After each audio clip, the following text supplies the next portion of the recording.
If you want to guarantee a public utility goes bankrupt, force it to charge the perfect price. Look at a massive hydroelectric dam or a national power grid. The physical scale and the constant 24/7 operation demand astronomical upfront capital. In classical economics, the gold standard for resource allocation is marginal cost pricing. Society extracts the maximum possible value when the price of a good is set exactly equal to the cost of producing one additional unit. For normal, competitive markets, matching price to marginal cost is the standard for efficiency. But apply that exact mathematical formula to massive public infrastructure, and you trigger an immediate financial collapse. The problem lies in economies of scale. Natural monopolies like power plants have such enormous initial setup costs that their average cost per user continuously drops the more people tap into the grid.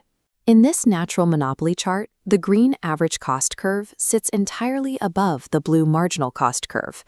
If regulators set the price where demand meets marginal cost, average costs remain higher than revenue. This red box represents the resulting unavoidable, massive deficit. Pure economic efficiency demands a price that ensures bankruptcy without endless taxpayer subsidies. To keep the lights on, economists have to abandon perfection and search for second-best pricing strategies.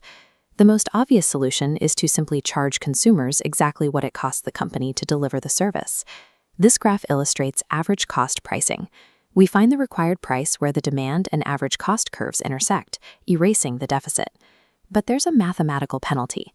Because this price exceeds marginal cost, production drops. That yellow triangle represents deadweight loss, destroyed societal value. It also creates a behavioral hazard. If the government guarantees a utility will always be allowed to raise prices to cover its average costs, the company loses the financial incentive to cut internal expenses or innovate.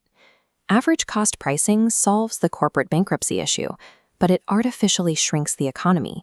We need a system that preserves that lost efficiency while still paying the massive bills.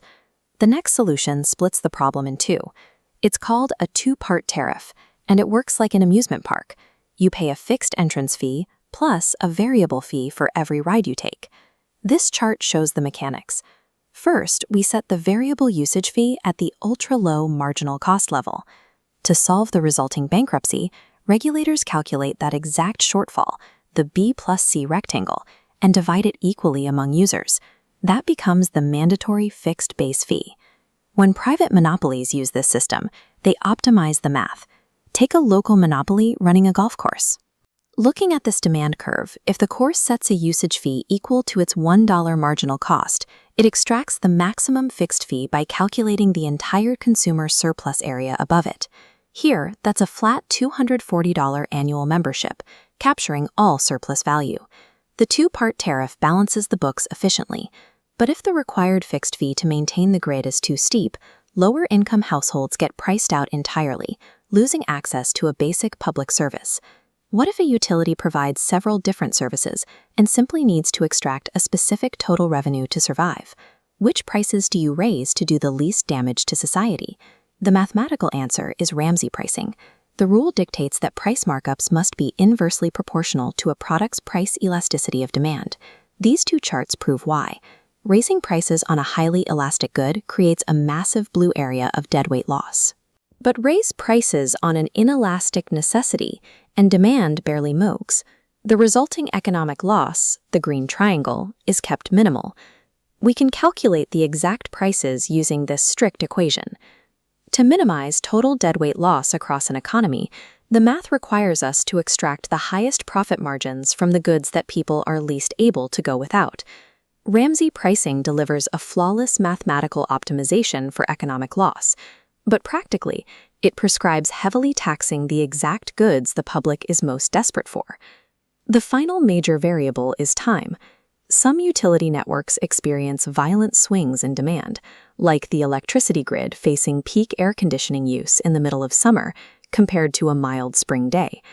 Charging a flat rate year-round ignores the physical strain on the facility. This requires peak load pricing. During off-peak months, the lower demand curve intersects the baseline variable cost, so consumers only pay for cheap fuel costs. But during peak season, demand hits the absolute physical limit of the facility, this hard vertical line, requiring massive new capital costs. The economic logic here is strict. The users demanding power during the peak are the sole reason the infrastructure must be expanded. Therefore, they alone must pay the massive capital costs for that expansion. Peak load pricing enforces the ultimate user pays principle. It deters overconsumption during critical periods and ensures the instigators foot the bill. We started with the mathematical ideal of marginal cost pricing, only to find it causes bankruptcy in public utilities. To survive, we explored compromises, the economic drag of average cost, the structural risks of two-part tariffs, the harsh efficiency of Ramsey pricing, and the seasonal discipline of peak load models. These pricing strategies form an intricate web of compromises.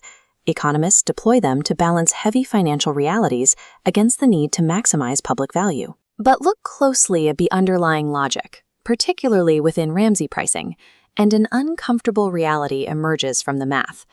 The goods with the lowest price elasticity, the ones the model targets for the highest price increases to maintain perfect efficiency, are not luxuries. They are basic survival goods: water, winter heating, and essential electricity. When absolute economic efficiency demands we extract the highest margins from citizens most reliant on basic necessities, a choice has to be made. Does society follow the math, or does it defend equity?